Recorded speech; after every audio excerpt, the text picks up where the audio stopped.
बहुत ही पावन दिन चल रहे हैं।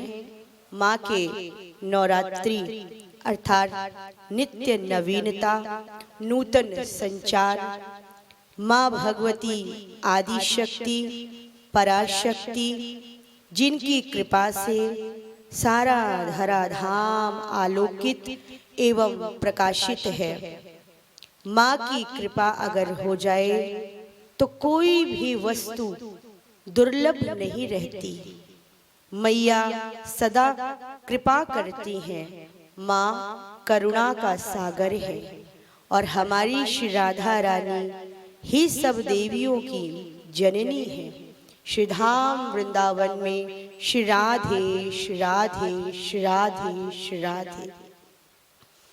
सब लोग बोलते हैं राधे राधे राधे राधे। भगवान कृष्ण को अगर वश में करना है तो राधे राधे बोलते रहना है। भगवान कृष्ण की कृपा उसको जल्दी प्राप्त होती है जो राधा नाम लेता रहता है। कुछ करने की आपको आवश्यकता ही नहीं है, सिर्फ राधे राधे राधे बोलिए और भगवान कृष्ण आपके आगे पीछे डोलने लगेंगे।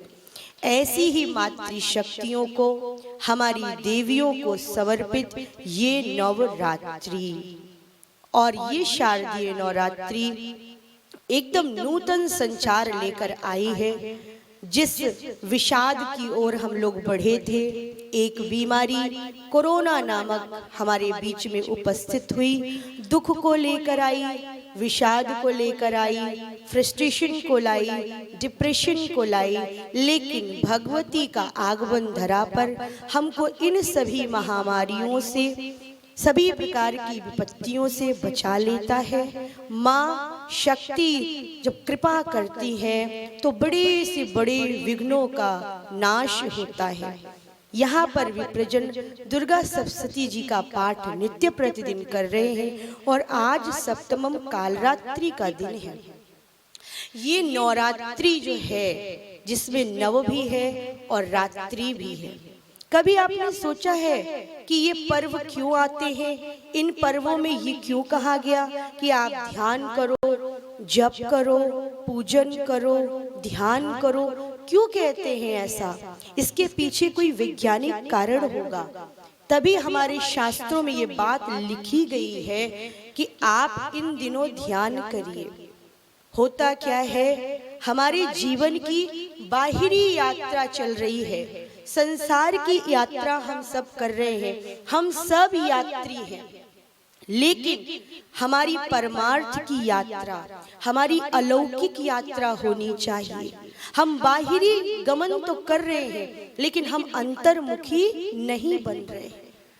किसी न किसी वजह से हमको कुछ न कुछ कार्य करना पड़ता है और साल भर कार्य करते हैं, लेकिन जब ये दिन आते हैं तो ये दिन हमें अंतर्मुखी बनाने के लिए आते हैं, हमारी आत्म जागृति के लिए आते हैं, हमारी ऊर्जा के स्तर को बढ़ाने के लिए आते हैं, हमारे मुख के ऑरा को क्रिएट करने के लिए आते हैं, हमें शक्ति का संचार करने के लिए आते हैं।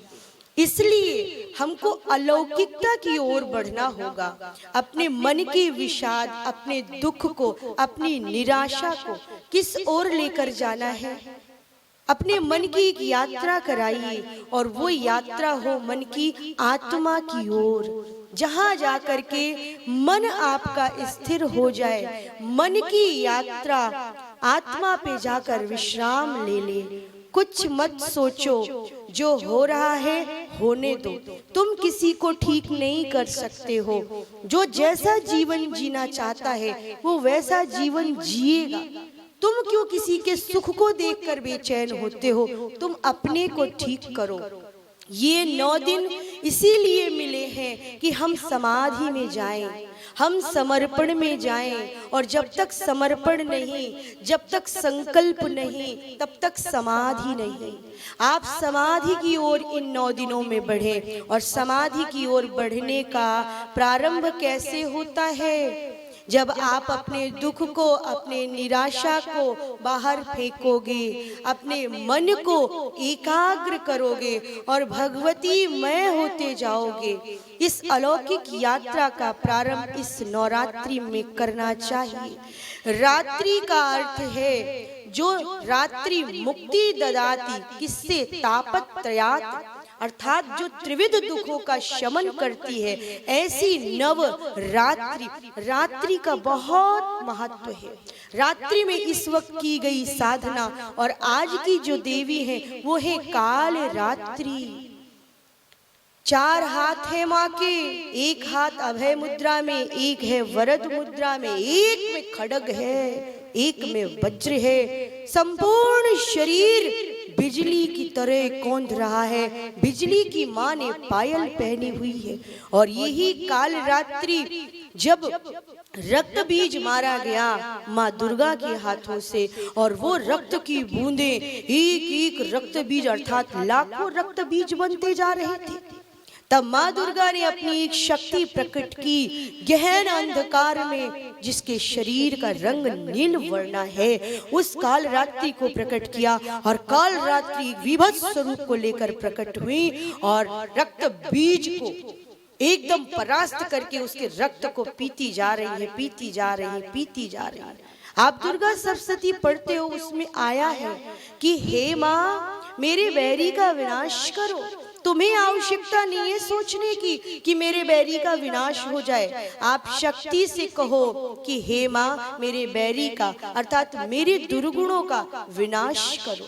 काल रात्रि मैया देखने में डरावनी लगती हैं, गधे की सवारी है, गर्दभ पे सवार है, लेकिन अपने भक्त को शत्रुओं से बचाती हैं, उसके मनोरथ को पूर्ण करती हैं। जिस पर काल रात्रि की कृपा हो जाती है उसके लिए कोई वस्तु दुर्लभ नहीं होती।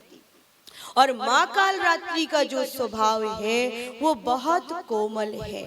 इसलिए जैसे बच्चे घर से बाहर खेलने जाते हैं और सांझ होते ही माँ पुकारती है, हे बेटा चले आओ, चले आओ, चले आओ, रात होने वाली है, सांझ ढल रही है, घर से बाहर मत रहो। बच्चे घर को वापस आते हैं, हाथ मुंह धुलते हैं, भोजन करते हैं और फिर मैया की गोद में शयन करते हैं।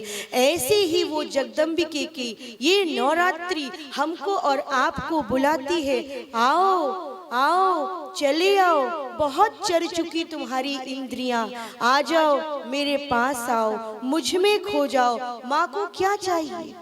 आप माँ में हो जाइए, आप माँ में खो जाइए, सब दुखों को, चिंताओं को उनके चरण में डाल दो और माँ से ये प्रार्थना करो कि हे माँ हमारे जीवन में सरलता हो, हमारे जीवन में सहजता हो, तो माँ की कृपा आपको प्राप्त होती है।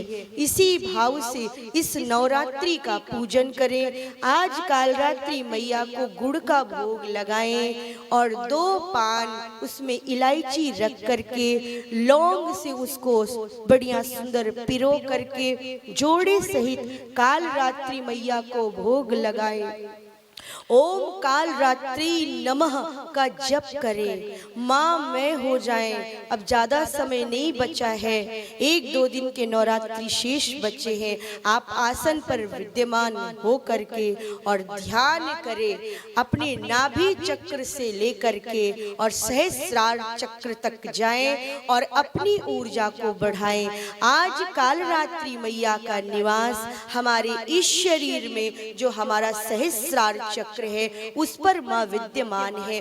ऐसे ध्यान को लगाएं, माँ में खोएं और इस नवरात्रि की ऊर्जा का जितना हो सके लाभ उठाएं।